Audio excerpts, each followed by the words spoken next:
for 5 minutes. Thank you, Madam Speaker. I rise today to recognize veterans of the Korean War, as this month marks the 72nd anniversary of the war's beginning. Sadly, the Korean War is too often referred to as the Forgotten War. I'm here today to recognize the 5.7 million American men and women who served in that war, along with 7 Korean War veterans our community lost in the past year. Albert A. Fowler, Ralph M. Lanza, Thomas H. O'Rourke, Nicholas J. Matranga, Walter H. Zip, Robert Close, Edmondo J. Fola. These veterans put their lives on the line to defend our nation and to fight communism, and we are forever grateful for their service.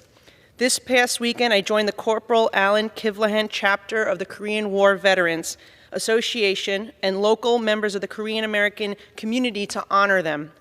Last year, I also honored the life and legacy of Private First Class Raymond Andrew Smith as his remains returned to Brooklyn 71 years after he was reported missing in action.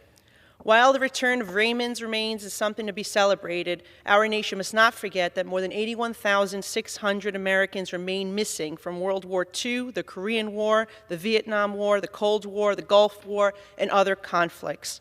On Monday, the anniversary of D-Day, I was honored to receive a POW MIA Chair of Honor from our local Rolling Thunder chapter to display in my office as a permanent tribute to the brave men and women who've honorably served our nation overseas, but sadly never made it home. I urge my colleagues to consider doing the same, because we all must do more as a grateful nation to raise attention to this issue and diligently work to return all prisoners of war and soldiers missing in action back to our homeland. I yield back. The gentlewoman yields back. The chair recognizes